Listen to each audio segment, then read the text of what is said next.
자, 이번 시간에는 개념원리 교재 10페이지 집합의 뜻과 표현에 대해서 배워볼 거야.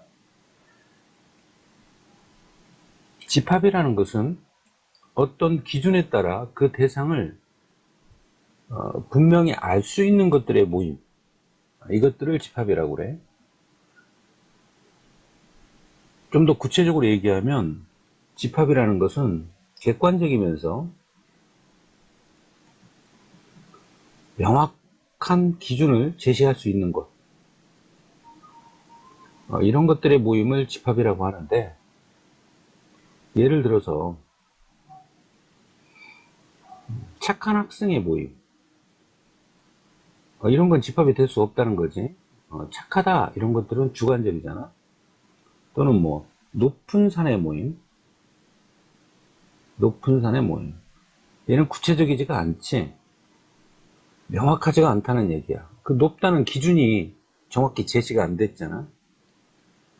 뭐 또 뭐 아름다운 사람들의 모임, 이것도 너무 추상적이잖아. 보는 사람에 따라서 아름답다는 기준이 달라질 수 있기 때문에. 또 큰 수의 모임, 크다는 기준이 없지.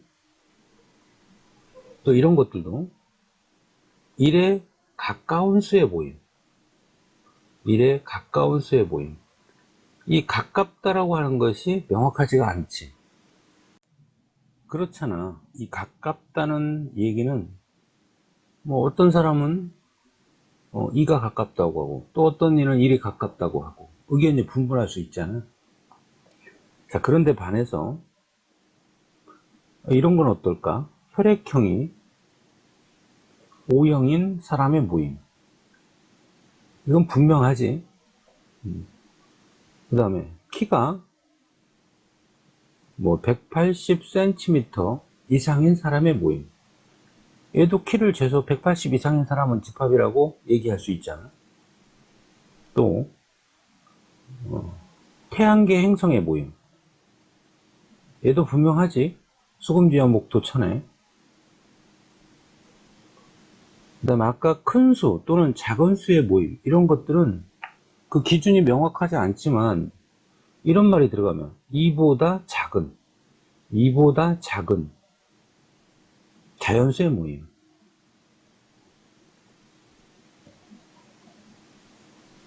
얘는 이보다 작다는 구체적인 조건이 제시가 되어 있잖아. 또는 이보다 큰 자연수의 모임, 이런 것들을 우리가 집합이라고 한다, 이런 얘기야. 뭐 학교 내신에서는 다음 중 집합이 아닌 것은, 이런 문제가 간혹 출제가 되기도 하니까 뭐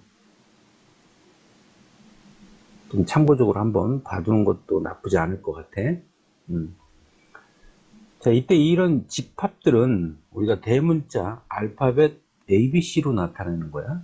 그리고 이 집합을 이루는 대상 하나하나를 우리가 원소라고 하는데, 가령 예를 들어서 이 태양계 행성에 모임하면은 수성, 금성, 지구, 화성, 목성, 토성, 천왕성, 해왕성, 이런 것들이 있잖아.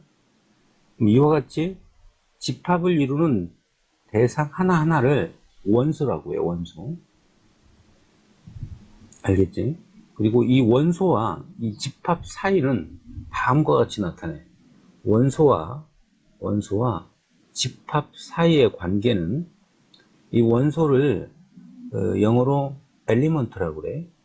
그러니까 원래 뜻은 성분, 요소, 이런 뜻인데 수학에서는 얘를 원소라고 해서 그래. 그래서 엘리먼트의 이자를 기호화시켜서 이렇게 쓰는 거야. 근데 매번 읽을 때마다 원소, 엘리먼트, 집합, 뭐 이렇게 표현하긴 그렇잖아. 그래서 많은 사람들이 얘를 삼지창이라고도 불러. 이 삼지창은 포크의 속된 말이야.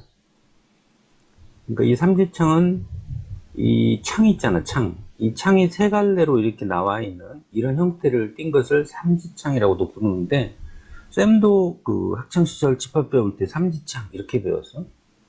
그러니까 뭐 엘리먼트 이런 표현보다는 그냥 가볍게 삼지창이라고 우리끼리 얘기하자고. 다시, 원소와 집합 사이는 어떤 기호로 나타낸다? 삼지창. 그러니까 지금 여기서 우리가 이런 표현을 쓸 수 있겠지. 수성은 태양계 행성의 모임을 우리가 집합 A라고 한다면 집합 A의 원소이다. 이렇게. 다시 수성은 집합 A의 원소이다. 또는 수성은 집합 A에 속한다 라고 얘기할 수도 있고, 이를 일반화해서 다음과 같이 나타낸다는 얘기지. 원소는 이렇게 소문자로 나타나요. 아까 집합은 대문자로 나타냈잖아. 원소는 소문자로. 그래서 일반화해서 A는 집합 A에 뭐하다? 속한다. 또는 A는 집합 A의 원소이다 라는 표현을 쓰는 것이고, 반면에 이제 명왕성은 학계에서 태양계로 취급하지 않잖아. 그러면 집합 A에 속하지 않는다. 마치 이거는 같다잖아. 이건 같다. 같지 않다 할 때는 우리가 이렇게 사선을 긋지, 그런 느낌이잖아. 알겠죠? 자, 그 다음에 이제 이런 집합들을 표현하는 방법은 이 세 가지가 있는데, 얘가 뭐 단독으로 시험에 출제는 되지 않지만 어떠한 형태로 나타내고, 그 나타내는 방법에는 각각 어떤 특징들이 있는지 잘 익혀둘 필요가 있겠지. 자, 가장 먼저 원소 나열법은 말 그대로 원소를 나열하는 방법이야. 어디에다가? 중괄호 안에. 예를 들어서 자, 6의 양의 약수의 집합. 6의 양의 약수의 집합. 자, 얘를 내가 집합 A라고 할게.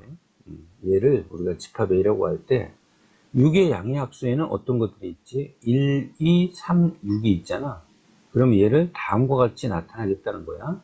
집합의 이름은 대문자로 쓰니까 A라고 쓰고, 자, 원소가 뭐였어? 1, 2, 3, 6이었지.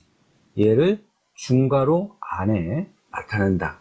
이때 원소와 원소는 콤마로 구분한다. 이런 표현법을 뭐라고 한다? 원소 나열법이라고 한다. 어렵지 않지? 원소 나열법. 이때 이 원소 나열법에서는 순서는 바꿔도 상관없어. 그러니까 1, 2, 3, 6이라고 써도 되고 2, 1, 3, 6이라고 써도 된다는 얘기지. 그런데 중복을 허용하지는 않아. 그러니까 예를 들어서 1, 2, 2, 3, 6 이렇게 쓰면 안 된다는 얘기지. 중복된 문자는 하나로 쓰는 거야, 그냥. 알겠죠? 그 다음에 이제 조건제시법이라는 것은, 이 조건제시법은 집합은 중괄호 안에 나타내야 되잖아. 근데 이 중괄호 안에 다음과 같이 표현하는 거야. x가 x의 조건, 이렇게. 이런 꼴로 나타내는 것을 우리가 조건제시법이라고 그래. 여기서 이 x는 원소의 형태를 얘기해. 원소의 형태. 그리고 얘 막대기잖아. 바 뒤에 오는 이 부분에는 원소의 조건이 오는 거야. 원소의 조건. 근데 얘를 내가 조건제시법으로 나타낸다면 얘는 다음과 같이 나타낼 수 있겠지.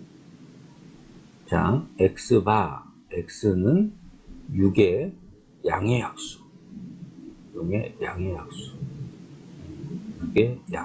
이렇게. 또는 뭐 이렇게도 나타낼 수 있는 거야. 이렇게도. x는 6의 약수. 단 x는 자연수. 우리가 고등학교 때 달라지는 그 약수와 배수의 표현에 대해서도 여러분들이 좀 알아둘 필요가 있어. 그러니까 이 약수라는 것은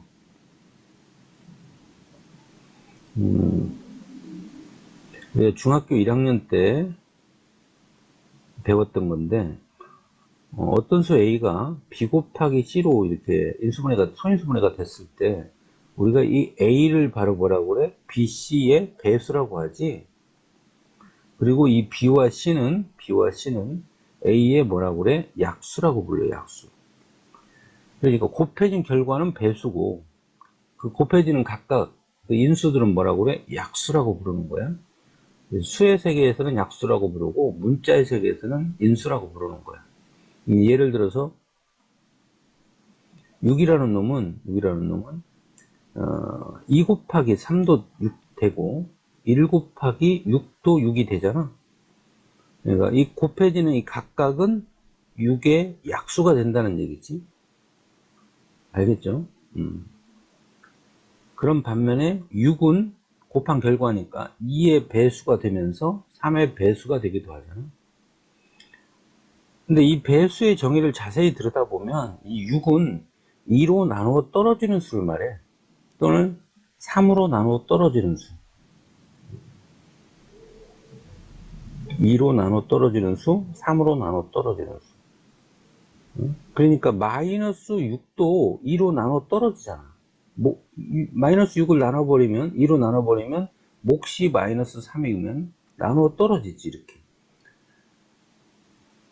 그러니까 마이너스 6도 사실은 2의 배수에 들어간다는 얘기지. 그러니까 우리가 지금까지 배웠던 배수와 약수 개념은 일반적으로 자연수에 한해서 했지만, 고등학교 때는 이 자연수라는 조건이 명확하게 제시가 되어 있지 않으면 이 음의 정수, 음수까지도 생각을 해줘야 된다는 얘기예요.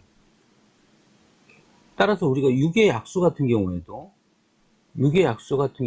곱해서 6이 되면은 그들을 우리가 약수라고 부르는 거니까 우리가 전통적으로 알고 있는 1과 6 곱하면 6 되지, 2와 3 이것도 곱하면 6 되지, 이것들이 6의 약수인데 이거 외에도 여기다 마이너스 붙여도 6의 약수가 된다는 얘기예요.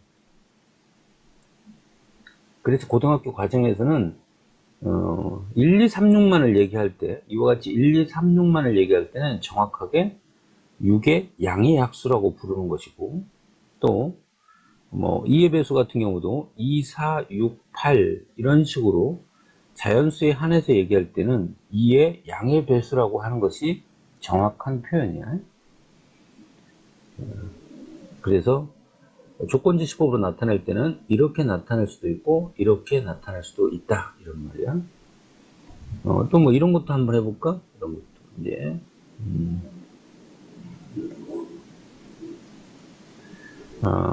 조건지시법으로서 예를 들어 A가 이렇게 돼 있을 때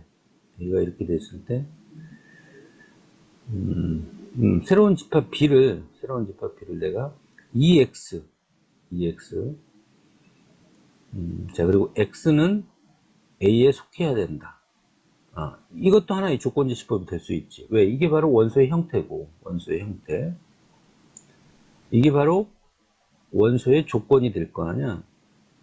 그럼 이 집합 B라는 놈은 어떤 것들을 원소로 가진다? X의 2배한 것들. 그리고 그 X는 집합 A에 속해야 되니까, 집합 A에는 아까 1, 2, 3, 6을 예를 들었잖아. 이거를 2배한 것들이 각각 온다는 얘기지. 2배 하니까 뭐야? 2. 2배 하니까 4. 2배 하니까 6. 2배 하니까 8. 또 뭐, 이런 것들도 있겠지. 이번엔 집합 C로 한번 해볼까? 집합 C로. 뭐, X 플러스 Y. 그리고 X도 A에 속해야 되고, Y도 A에 속해야 된다. 이런 형태. 그럼 얘를 원소나 L법으로 나타내면 이 중괄호 안에 원소들이 오게 될 텐데 여기에 오는 원소들의 형태는 어떤 형태가 돼야 돼? X와 Y를 더한 꼴의 형태가 돼야 돼. 그리고 이 X와 Y는 각각 A의 원소여야 돼. 그럼 A의 원소가 1, 2, 3, 6이었으니까 이런 건 이제 표로 나타내면 좋아요. 표로. 자칫 그냥 계산하다가 실수할 수 있으니까 이게 A야. 여기가 1, 2, 3, 6. 여기도 A야. 1, 2, 3, 6. 이 둘을 뭐 하라고 한 거야? 더하라고 한 거지. 그러니까 여기서 얘를 X라고 하고 얘를 Y라고 한 거니까 둘을 더하는 거야. 더하면 2, 3, 4, 7이 되겠지. 그 다음에 이번엔 2를 더하는 거야. 이렇게 더하는 거야. 그럼 3, 4, 5, 8이 되겠네. 얘는 4, 5, 6, 9가 될 테고 얘는 7, 8, 9, 12가 될 거야. 그럼 여기서 중복되는 것들 얘는 이게 중복되지 지금. 3도 중복되네 여기. 일단 쓰면서 해볼까? 그럼 2 하나 남았지. 그 다음에 중복된 건 하나만 쓰자고. 4도 중복되는 건 하나만 쓰고 5도 중복되는 건 하나만 쓰고 6, 5, 6.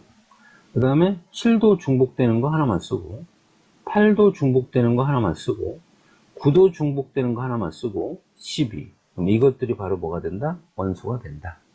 이 말이에요. 알겠죠? 뭐 이런 것도 한번 해볼까? 집합 D는 x, y. 그런데 x는 a의 원소이고 y도 집합 a의 원소이다. 그러니까 집합 D는 이런 형태로 순서쌍의 형태로 나타나는 얘기지. 예, 근데 얘를 원소 나열법으로 나타내면 이 안에는 순서쌍의 형태로 원소들을 나열하라 이 말이야. 집합 A가 1, 2, 3, 6이니까 순서상 형태로 나타내면 11, 12, 13, 16 써볼까? 11, 그 다음에 12, 그 다음에 13, 그 다음에 16. 이제 1 끝났으니까 2로 하게 되면 21, 22, 23, 26 이런 형태로 나타내는 것을 우리가 뭐라고 한다? 조건 제시법이라고 한다. 이와 같이 조건 제시법은 원소의 공통적인 성질을 이용해서 조금 간략히 표현할 수 있는 방법, 이런 것들을 우리가 조건 제시법이라고 한다. 보세요. 얘는 길게 늘어나야 되잖아. 그런데 얘를 이 공통된 성질을 이용해서 간단히 나타낼 수 있는 것이 조건 제시법이라는 거지. 이런 까닭에 여러분들이 고3이 되면 이제 평가원에서 출제하는 모의고사라든가 그 다음에 그 수능을 보게 될 거 아니야. 그래서 수능이나 모평에서 그 이른바 킬러라고 불리워지는 30번 그리고 21번 또 준킬러라고 불리워지는 29번 이른바 고난도 문항에서 어떤 조건을 복잡한 형태, 즉 조건제시법을 이용해서 복잡한 형태로 제시하는 경우가 종종 발생하게 돼. 그러니까 조건제시법을 열심히 익히지 않은 학생은 조건제시법 해석 자체가 되지 않으니까 출제자가 무엇을 물어보는지를 알아낼 수가 없는 거지. 당연히 뭐 답을 구할 수 없는 것이 될 거야. 그래서 앞으로 여러분들 문제 풀면서 조건제시법, 뭐 좀 특이한 조건제시법이 나오면 피하려고 하지 말고 자꾸 걔를 해석하는 연습을 해야 돼. 예, 참고로 여러분들 여기서 알아두면 좀 유용하게, 실전 문제 풀 때 유용하게 쓰여지는 것이, 이건 팁으로 알아놓으세요. 팁으로. 이 조건제시법. 팁으로. 조건제시법을 보이면, 자, 문제를 풀다가 조건제시법이 보이면, 일단은, 원소 나열법으로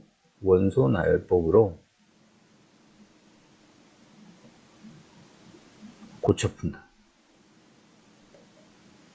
그러니까 우리가 집합 단원의 핵심은 원소야, 원소. 그 원소를 어떤 형태로 나타내고 그 원소들의 공통적인 특징을 이용해서 이 집합은 어떤 것이다 라는 표현을 쓰는 거예요.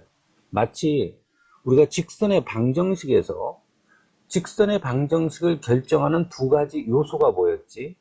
기울기하고 지나는 점이잖아. 기울기하고 지나는 점만 알면 모든 직방을 만들어낼 수 있잖아.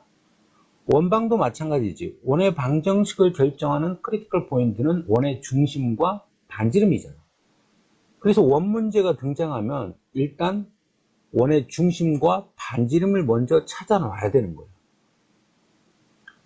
중학교 3학년 때 공부했던 2차 함수 같은 경우에는 대부분 꼭지점과 관련 있는, 꼭지점을 모르면 문제를 풀지 못하는 경우가 대부분이잖아. 물론 아닌 경우도 있지만 대부분 그렇다는 얘기지. 따라서 우리가 집합을 문제 안에 포함을 시킬 때는 그 집합을 이루는 대상 하나하나인 원소가 바로 핵심 포인트가 되는 거예요. 핵심 포인트가. 따라서 조건제시법을 보면 일단은 원소 나열법으로 고쳐서 구체적으로 그 원소들이 어떤 것들인지 여기다 써놓고 나면은 문제 해석이 수월하게 된다는 얘기지. 그래서 조건제시법을 보면 일단은 원소 나열법으로 고쳐서 푸는 게 좋아요. 그러니까 쌤이 여기서 일단은 이라는 표현을 쓴 것은 무조건이 아니고 일단은 이라는 표현을 쓴 것은 간혹 어떤 문제들은 굳이 뭐 원소 나열법으로 바꾸지 않더라도 쉬운 문제들은 그냥 풀어도 답이 나오는 그런 것들 때문에 쌤이 일단이라는 표현을 쓴 거예요. 그래서 얘는 팁으로 쭉 알아봐야 됩니다. 자, 그러면 이제 마지막 벤 다이어그램인데, 이 벤 다이어그램은, 이 벤은 사람 이름이야. 여기도 있네. 영국의 논리학자 이름인데, 그리고 이 다이어그램은 그림을 뜻하는 영어대. 응? 그러니까 이 벤 다이어그램은 집합을 어떤 그림의 형태로 나타낸다는 거야. 근데 쌤은 개인적으로 가장 강조하고 싶은 건 이 벤 다이어그램이에요. 벤 다이어그램.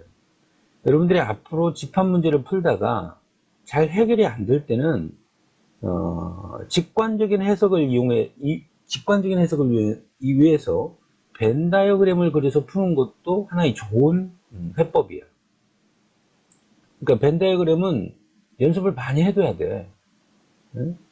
그러니까 지금 여기 집합 6의 양의 약수의 집합을 A라고 그랬고 이게 바로 뭐야? 원소 나열법이고 이게 바로 뭐야? 조건제시법이지. 이번에는 얘를 벤 다이어그램으로 나타내면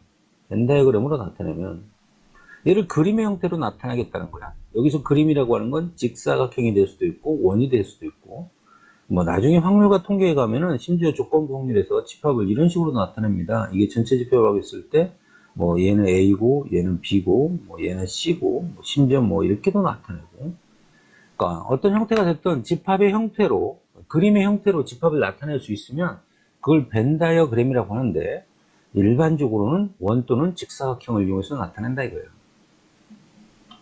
네, 그러니까 이렇게 원을 그려놓고 여기에다가 이제 집합의 이름을 쓰는 거야. 그리고 이 원 안에 원소들을 나열을 하는데 원소 나열법에서는 원소와 원소의 구별을 콤마로 했잖아. 근데 여기서는 콤마로 구별하지 않습니다. 그리고 뭐 어디 넣어도 상관없어. 이렇게 1, 2, 3, 6 이런 걸 뭐라고 한다? 벤 다이어그램이라고 한다. 알겠죠? 그래서 부등식 문제를 풀다가 좀 어려운 문제가 나오면 뭐였지? 수직선 위에다 넣었지.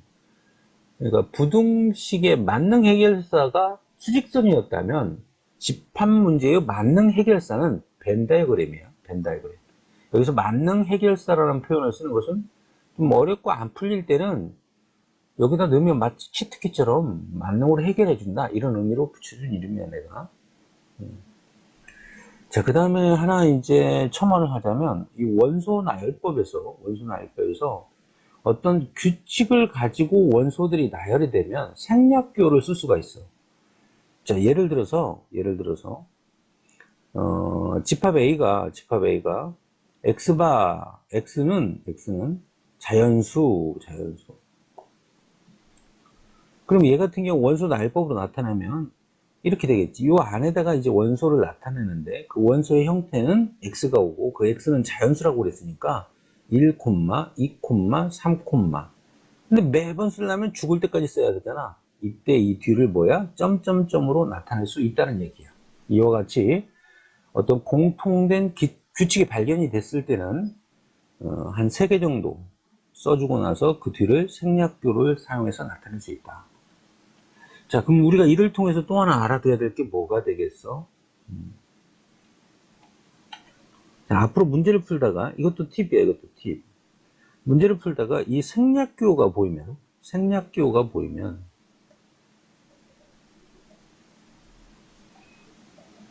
경우에 따라서는 뭐야? 규칙성 발견을 해야 되겠다. 라는 생각도 할 수 있어야 되겠지. 예컨대 이 원소는, 그러니까 얘가 없이 얘만 주어졌다면 이 원소는 간격이 일식이지. 그러니까 얘는 자연수를 얘기하는 거지. 나중에 수학 1에서 수열이라는 걸 공부하게 되면 그 규칙을 좀 더 자세히 들여다보게 될 텐데 수열 배우기 이전에도 이런 문제는 언제든지 출제될 수 있다는 얘기예요. 나중에 이제 여러분들 바로 뒷단원이 함수단원이잖아.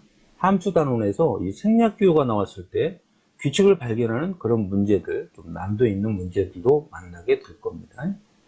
그래서 이런 것들은 이제 수학 문제를 푸는 어떤 시나리오니까 공식같이 보이진 않지만 이런 시나리오들을 많이 머릿속에 집어넣어놔야 수학 문제, 뭐 이렇게 응용된, 변형된 수학 문제를 풀 때 생각의 재료가 많으니까 그만큼 다양한 풀이가 나올 수도 있는 거고 빨리 해법을 찾아낼 수가 있는 겁니다.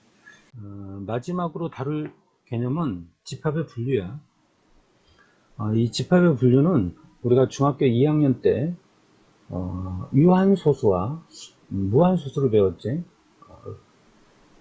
즉, 뭐 2.45와 같이 소수 이하를 셀 수 있으면 유한소수라고 그랬고, 유한소수. 그 다음에 3분의 1, 즉, 뭐 0.333. 이렇게 가는 것은 무한소수지. 그 무한소수 중에서 얘를 특별히 또 순환소수라고 부르는 거야. 순환소수. 얘는 순환하지 않는 무한소수. 뭐 루트 같은 거, 루트 3. 뭐 얘는 1.732 블라블라 이렇게 가겠지.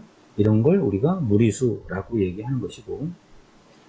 어찌됐든 이와 같이 유한, 무한 이런 말이 들어가면 유한은 한계가 있는 이런 뜻이니까 유한집합이라고 하는 것은 원소의 개수가 한계가 있다. 즉 셀 수 있다 이 말이 되는 거고, 반대로 무한집합은 원소의 개수를 셀 수 없는 무수히 많은 집합을 말하는 거야.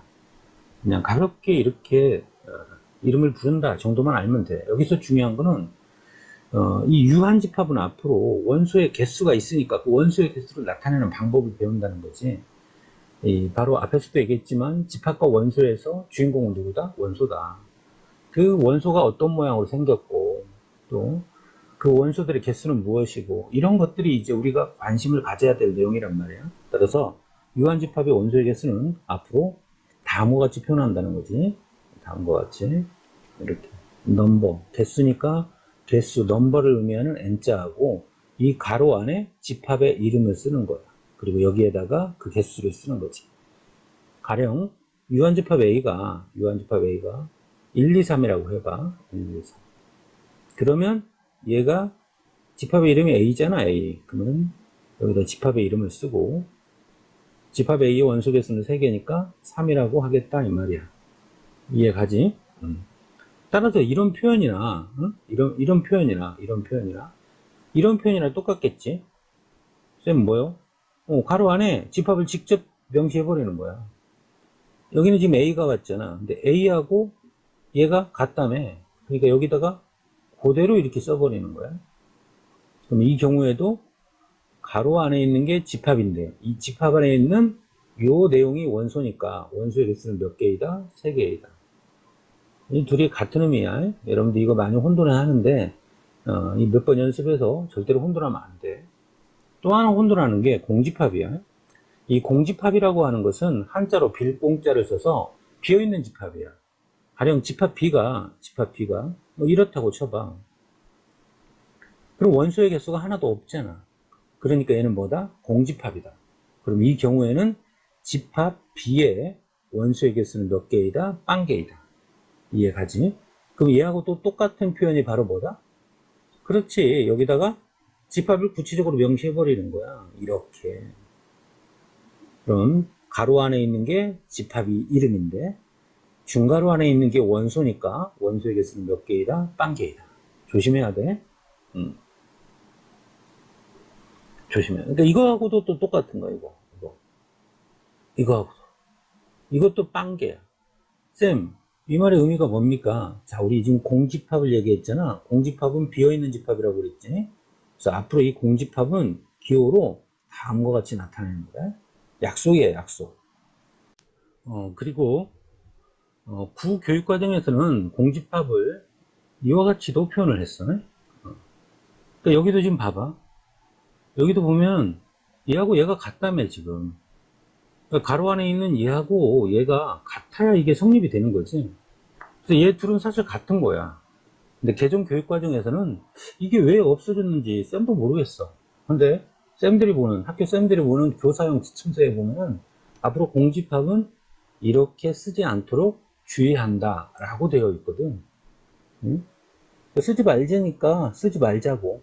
쓰지 말래니까 쓰지 마. 하지만 아직도 일부 참고서 눈에는 이런 표현이 나오기도 하니까 나오더라도 당황하지 말고 아 얘는 공집합이구나 이렇게 받아들이면 돼. 자 그러면 얘들아 공집합은 유한집합일까 무한집합일까? 그지 유한집합이겠지. 왜? 빵개도 셀 수 있는 거잖아. 그러니까 그래서 공집합은 유한집합에 들어간다. 알겠죠? 자 이렇게 해서 개념 설명은 마치고 이제 필수예제 문제를 살펴보겠습니다. 자 다음 중 집합인 것을 모두 고르는. 자 집합이라는 건 뭐라고 그랬어? 객관적이면서 명확한 기준이 있어야 된다. 그렇지 않은 것들은 집합이 아니야. 우리 반에서 키가 작은 학생의 모임 명확하지가 않지. 그러니까 집합이 될 수 없다. 예쁘다 추상적이잖아요. 우리 반에서 혈액형이 B형인 학생의 모임 얘는 명확하지. 키가 170cm 보다 크다 또는 작다 하면 맞는데 가깝다라고 하는 것은 얘는 모호하잖아. 그 경계가 대체 어디까지를 가깝다라고 할 거야. 그래서 얘는 대상이 분명하지 않으니까 집합이 될 수가 없다. 3보다 크고 10보다 작은 자연수는 명확하잖아. 뭐 4, 5, 6, 7, 8, 9 뭐 이런 정도가 있겠지. 다음 30이야 5의 양의 배수를 집합 A라고 했대. 그러니까 집합 A라고 하는 놈은 원소 나열법으로 굳이 나타낸다면 양의 배수니까 5, 그 다음에 10, 그 다음에 15, 20, 25, 30 이하니까 30까지 들어가겠네. 그럼 4는 집합 A에 속하지 않지. 맞네. 5는 집합 A에 속하지. 맞네. 12는 집합 A에 속하지 않아야지. 그러니까 옳지 않은 것은 3번이 되겠네. 18은 집합 A에 속하지 않지. 30은 집합 A에 속하지. 다음 문제. 자, 원소나열법은 조건제시법으로. 조건제시법은 원소나열법으로 나타내야 돼. 그럼 1, 2, 50은 얘는 어떻게 나타내면 되겠어요? x바, x는 10의 양의 약수라고 해야 정확한 표현이겠지. 근데 이거는 이제 학교 수업을 받을 때 쌤들이 어떤 기준으로 설명하는지 일단 학교 내신에서는 쌤들이 짱이니까 학교 쌤의 그 설명을 따라가는 게 좋으니까 그냥 10의 약수라고도 보통 얘기하는 선생님들도 계셔. 네. 앞에서 얘기했지만 정확하게는 양의 약수라고 해야 된다. 양의 약수라고. 그 다음에 3, 6, 9, 12 얘는 x바 x는 3의 양의 배수라고 해야 정확한 표현. 뭐 간단하게는 그냥 3의 배수 하면 되겠지. 그래서 3의 양의 배수다 또는 3의 배수다 이런 게 이제 혼돈이 되니까 이렇게도 명확하게 표현할 수 있는 거야. x바 x는 3k 단 k는 자연수. 그럼 뭐 아까처럼 그런 논란의 여지가 없잖아. k에다 1 대입하면 3, 2 대입하면 6. 어떤 의미인지 알겠죠? 이런 표현들이 앞으로 자주 등장하게 될 거야. 그리고 지금 여기서 이게 바로 원소의 형태라고 그랬잖아. 이 x 대신에 y 써도 되고 z 써도 되고 p 써도 되고 자기 맘이야. 자 이번에는 얘는 조건제시법으로 나왔으니까 1보다 크고 14보다 작은 짝수래. 그러면 어떤 것들이 있겠어? 원소나열법은 중괄호 안에 나타내야 되잖아. 2, 4, 6, 8, 10, 12까지 하면 되지. 그 다음에 3으로 나눴을 때 나머지가 1이다. 3으로 나눴을 때 나머지가 1이다 하는 의미가 바로 뭐야? 3k 플러스 1이라는 거지. 왜 우리 항등식에서 배웠잖아. 3으로 나눴을 때 몫은 곱하고 나머지는 더한다. 응? 그러면 자연수부터가 돼야 되니까 k에다 0부터 집어넣으면 되겠네. 0부터. 그러면 1 들어가지. 1.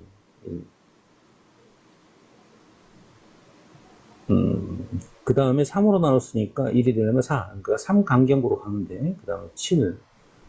3 하니까 11. 계속 가니까 이렇게 생략격으로 나타내면 되겠지. 왜? 얼마까지라고 하는 그 끝지점의 기준이 없잖아. 그 다음 8번. 이런 문제가 시험에 잘 나옵니다.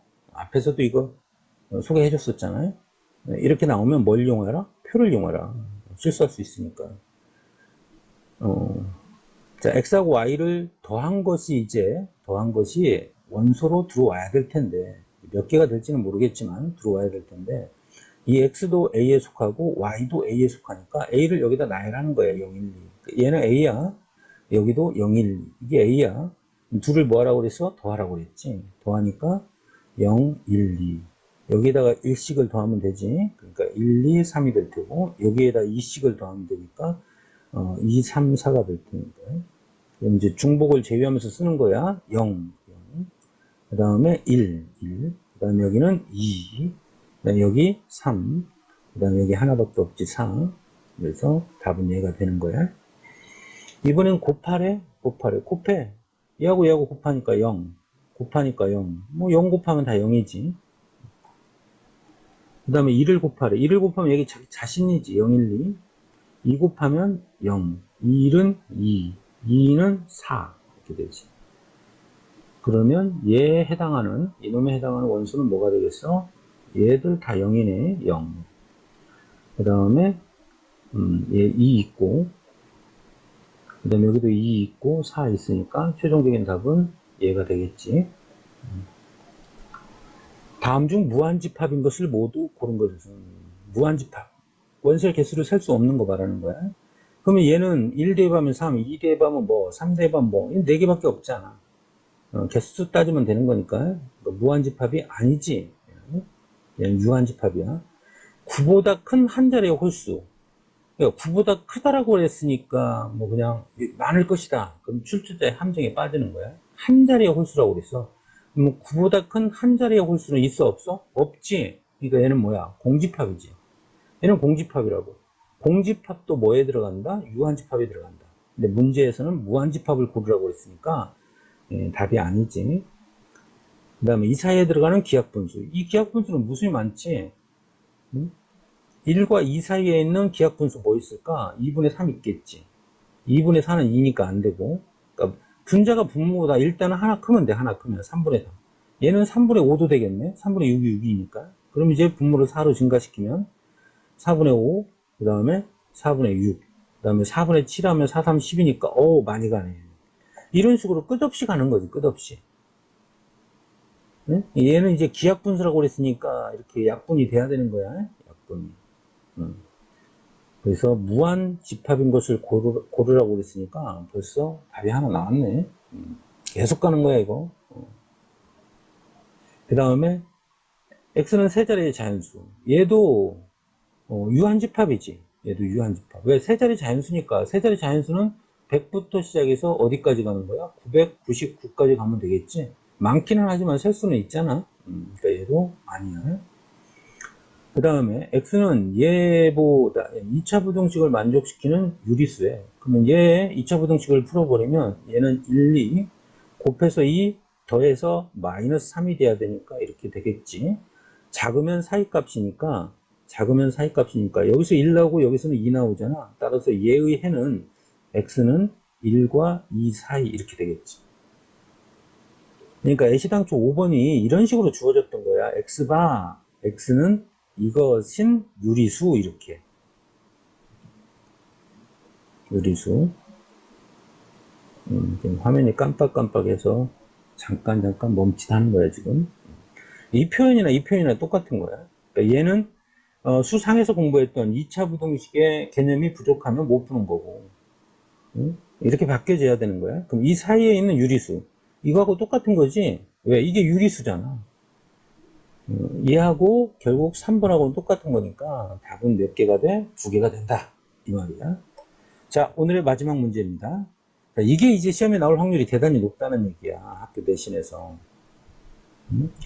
집합 A가 얘이면 얘는 원소가 뭐야? 0. 그러니까 원소의 개수는 몇 개야? 1개지. 근데 여기서는 빵개라고 했으니까 잘못됐지. 얘가 1개가 됐어야 돼. 1개가. 그 다음에 얘 원소의 개수잖아. 그런데 가로 안에 있는 게 뭐라고? 집합. 그리고 중가로 안에 있는 게 뭐야? 원소. 그러니까 얘는 원소를, 공집합도 원소로 갖고 있는 거야. 3도 원소로 갖고 있고. 그럼 원소는 몇 개야? 2개라고 해야 되지. 잘못된 거야. 그 다음에 얘 가로 안에 있는 게 집합이라고. 그리고 중가로 안에 있는 게 원소니까 원소의 개수 몇 개야? 3개야. 얘는 3이야, 3.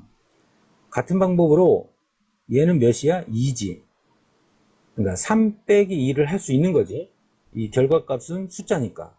3 빼기 2 연산을 할 수 있잖아. 3에서 2를 빼니까 얼마야? 1. 그러니까 얘는 맞습니다.